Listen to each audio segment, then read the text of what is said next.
Here's your host, Stephen K. Bannon. Okay, welcome back. Dave Walsh is going to hang with me. We got a timing issue with Laura Logan. She joins us right now. Laura, you've been on fire. I saw the Gateway Pundit piece that talked about what you're coming out with. We've had a Pacific. Look, as a naval officer, I can tell you, something is not right about this situation. They got pilots, the most professional guys around. I don't know how they steered it at 8 knots right into the foundational element of the bridge. They could have dropped anchor. They should have had backup systems. You say there may be something. Here's the other thing that's concerned me. Why they run to the mic? Had McCabe on this morning on at sunrise on CNN saying it's not terrorism. It's not terrorism. It's not. It might not be terrorism. But why do you come to the mic right away? These are the type. We need facts. We need empirical evidence. We need an investigation. What is your investigation telling you? Well, I have a better question for you, Steve. Why are you coming to the mic telling the country that it's not terrorism when your own intelligence agencies are telling you it is? And I know they are, because I didn't make this up. These are not my words, right? I'm talking to people who are on the inside, some who are on active duty, some who are retired, and everyone, literally, from critical infrastructure in Department of Homeland Security to the intelligence agencies, they know there's no other. This is a cyber attack on a critical infrastructure corridor for the United States. This is, for those people who think this is just a river, this is in Baltimore, what does this matter? You don't know anything about what you're talking about. The I-94 corridor on the eastern seaboard is literally what connects the north and south. And when I talk about hazardous materials, right, this is a brilliant, well-planned strategic attack on one of the most important supply chains in the United States of America. The only other one is in the western side in California. That's the only one that's busier. And what you have done, you now have shut it down. And when I talk about hazardous materials, what are we talking about here? This is refined fuels, right? This is propane gas. This is diesel. This is fuel. This is flammable materials. This is oversized loads, nitrogen, chemicals. Everything that you need for your economy to move has literally just been shut down for 4 to 5 years. And how did they do it? They knew that they had to target one of 2 main anchor points on that bridge. There are 2 load-bearing pylons that any structural engineer can identify that are on the end of each side of the bridge. These are the ones that are thicker and stronger than anything else on that bridge. And when you hit one of those pylons, when you take that out, the reason you see so much of that bridge collapse instantly is you just brought 50% of the span of that bridge coming crumbling down. And what you don't see beneath the surface of the water, Steve, is absolutely catastrophic. It is a structural nightmare and a logistical nightmare, because you have the entire bottom part, the concrete part of that bridge, and you don't know the extent of the structural damage to that. And you won't know it until you pull all of that infrastructure out of there and you get to look at it. And so you're talking 3 to 5 years at best. And what you're talking about here is probably building a new bridge. So what you have effectively done now, you've shut down the I-95 corridor that's above ground. So now you're going to have to go north to New York. You're going to have to go south to North Carolina. And your trucks, your hazardous materials are going to have to go around Baltimore now. They're not going to be able to go through it. And what else did you do? You shut down the sea corridor, the shipping corridor, because now the port is shut down, right? And so all those tankers that are out at sea that have hazardous materials on them, those are going to have to all be rerouted. And why can you not move hazardous materials through the tunnel? Why is this such a big deal? Because they created that bridge because hazardous materials, for example, oversized loads, they don't fit in the tunnel system. Yep. And there's other loads that are so dangerous that they require a permit. It takes time to get a permit. It costs money to get a permit. It requires an escort, right? You've seen it on the highways sometimes. You've seen when you have these massive oversized loads and they've got escorts all around them, these huge convoys. Well, what do you do on one of the busiest corridors in the United States? You don't shut it down in the day so this can happen. That means you can only move this stuff at night, which automatically impacts the amount of traffic that you can use. The tunnel is going to be overloaded. This is what you call death by 1,000 cuts. It is an absolutely catastrophic attack on critical infrastructure, and you cannot see it because a cyber attack is unseen, just like the attack on 2020 on the voting machines that you cannot see. Okay, I want to go. You just had this big thing with the FBI talking about what the Chinese Communist Party's cyber hacking unit that they've been monitoring for 10 years, and now they're saying it's out of control. Are your sources telling you that they feel there's enough information out there that it is a cyber attack, and is it a state actor or non-state actors? 100%, yes.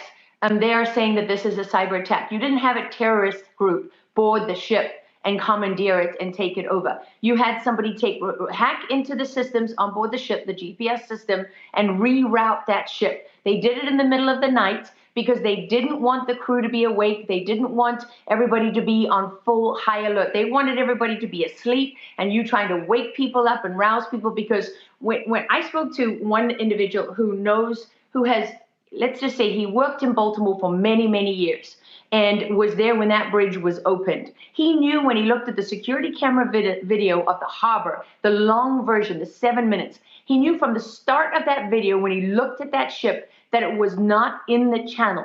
You need to be in the channel to make that turn, to have any chance of making that turn. So now you're traveling. That is a river that flows pretty quickly, Steve, even under normal circumstances, right? And at a certain point, you're committed. That ship is heavy, the load is heavy, the water is flowing at a certain speed. You've got very little room to maneuver. So at a certain point, there was absolutely nothing that they could do to stop that ship from the course that it was on, because they were not in control of it. And they had all of these other factors coming into play. So when terrorism and counterterrorism experts look at this, when people who know critical infrastructure, there's a number of different people that I've spoken to, cyber people, when they look at it, they know exactly what they're looking at. And so it's extraordinary that anybody could come out now when they haven't had time to do an investigation, I know for a fact that they're getting people inside their agencies that are telling them what they're telling me, and they're making public statements that completely contradict what anybody who knows this terrain, who knows it, and I don't just mean the physical terrain, I mean the cyber terrain and the terrorism terrain and the critical infrastructure terrain and all of that. I mean, I've talked to people whose job after 9/11 was to identify, if you were Al-Qaeda and you wanted to capitalize on that attack, how would you do it? They were the people that came up with the term death by 1,000 cuts. And what you're looking at now is exactly what they feared terrorist groups would do to really exploit the advantage that they had after 9/11, because you are bringing the United States to its knees step by step from within. Laura, how can people follow you on this? We'd love to have you back on the next couple of days. How do people, social media, podcast, all of your information you're writing, where do people go? You can find me on X. I'm putting most of this information out on X. And I really want to emphasize, Steve, strongly, we are in an undeclared war right now. And these are not my words. I'm not making this up. This is coming from people who really know and who ordinarily would never, ever talk to me.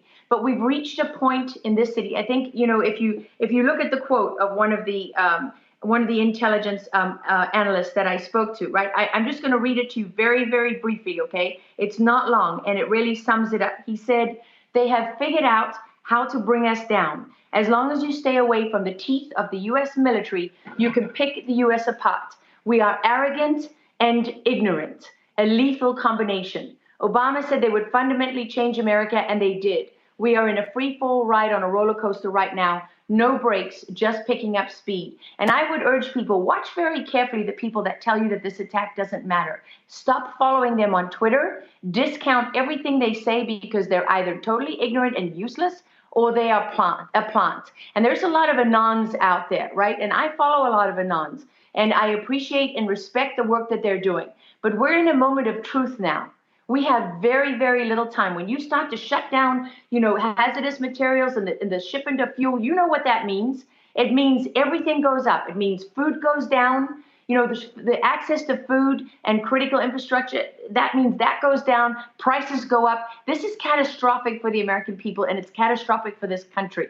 But it is a financial and economic attack. You're not going to see tanks rolling down the street. Stop looking at the type of, conventional war and saying to yourself, well, if I don't see this, then it means we're okay. If people need to understand what they're looking at, and for those people who say, well, the FBI, isn't it interesting? Christopher Wray just put this big counterterrorism guy, he put him in charge of the FBI office of Baltimore just yesterday. And this is the guy that's out in front of the cameras already. Well, isn't that amazing, right? Do you believe in coincidences? I don't. I don't believe in coincidences anymore. None of this happens by chance. This happens by design. And the problem that we have is that people in power in this country are complicit in the breakdown of American infrastructure and America's defenses. And Steve, this is one thing that's really important for people to understand. If you step back from this for one single moment, you will notice a pattern developing here. When we left behind $80 billion of equipment in Afghanistan, nobody said we had to do that. There was no one with a gun to the administration's head saying, get out of Afghanistan by this date. They said, oh, we made a deal with the Taliban. Oh, wait a minute. You made a deal with a bunch of terrorists? You're the world's superpower. You chose a timeline and you chose an exit that resulted in handing $80 billion of advanced military equipment to your enemies. Well, what did that do? It reduced the advantage that America had on the battlefield because you narrowed the gap by giving them technology that spent years, cost the taxpayers hundreds of millions, if not billions of dollars to develop. You gave that to your enemies. What did the Taliban do? They gave it to Russia. They gave it to China. They gave it to Iran. They gave it to whoever they needed to do to reverse engineer it and figure out how to use it. Then what do you have? Years later, remember when under Obama, when the drone went down, there was a stealth drone that went down over Iran, and the Obama administration chose not to recover it. Well, I know people who were on a team of American intelligence operatives doing other work. They were on the ground in Iran. They were literally within less than an hour away from that drone. They had it within arm's reach. They could have gone and recovered it. And they were told to stand down. The Obama administration left that stealth technology in the hands of the Iranians. Fast forward years later, what do you have happening in Iraq? Oh, you have an attack on a U.S. base where a number of U.S. soldiers died, and it's not detected on the radar? Oh, yeah, because you were using a stealth drone that you reverse engineered. So this has been going on for a very, very long time now. It started under Obama, it was interrupted by Trump, and it was continued under the Biden administration. I know somebody else who was in USASOC, who was horrified when he was seconded to the State Department to find that we had turned off satellite monitoring systems that were our counter-nuclear proliferation technology. The guy running that program in the State Department was playing cards on his computer, and he was ordered to stand down by his superior officers. There's not a direction that you can look in, Steve, where we have our leaders, people in power, have been systematically dismantling the defenses of the United States of America. And this attack is a wake-up call. Open your eyes and realize what you are facing, because they cannot afford for this election to take place. They cannot afford for Donald Trump to come into power. And there's absolutely nothing they will do. They will stop at nothing to prevent that from happening. And Donald Trump is just a life raft. This is not about one man. You can't gamble everything on one man and think he's got the power to fix it all. This is so much bigger than just Donald Trump, but he's a life raft. And without that life raft, you have no chance. Lara Logan, thank you very much. Amazing. Look forward to having you back on here and following up in detail with your sources.